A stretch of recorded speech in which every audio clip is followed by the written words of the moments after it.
পানি নিয়ে যাও, পানি, ঠান্ডা ঠান্ডা পানি। ভাই অনেক জোরে পানি এসছে, চল একটা জায়গায় গিয়ে দাঁড়াই। ভাই অনেক জোরে তো পানি হচ্ছে, আর আমার হসপিটালেও যেতে হবে। হ্যাঁ ভাই, ভাই আমার অনেক জোরে পানি পিপাসা পেয়েছে, আর এখানে কোনো পানি খাওয়ার জায়গাও নেই। পানি নিয়ে যাও। ভাই পানি তো আরো জোরে হচ্ছে, ঠান্ডা ঠান্ডা পানি। ওই পানিওয়ালা এখানে আয়। জি স্যার আসছি। জি স্যার, দে একটা পানির বোতল দে। জি স্যার।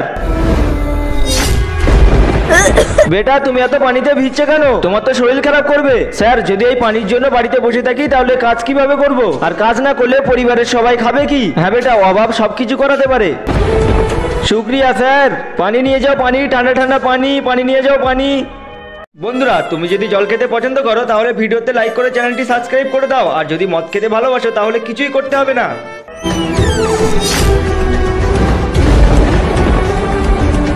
বেটা তুই চলে এসেছিস নাকি? হ্যাঁ মা আমি চলে এসেছি। বেটা পানি হচ্ছে, ভিজে যাওনি তো?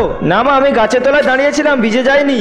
হ্যাঁ তুই ঠিক কাজ করেছিস, না হলে তোর শরীর খারাপ করতো। তাড়াতাড়ি জামা প্যান্টটা চেঞ্জ করে নেই, যদি মা আমার ভিজে অবস্থায় দেখে তাহলে পেরেশান হয়ে আমাকে বকবে।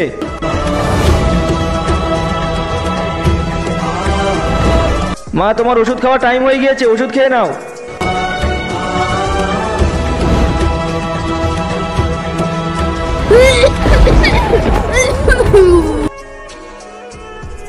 কিছু কিছু বাচ্চাদের ছোটবেলা তাদের পরিবারের অভাবের জন্য নষ্ট হয়ে যায়। ভিডিওটি ভালো লাগলে চ্যানেলটি সাবস্ক্রাইব করুন।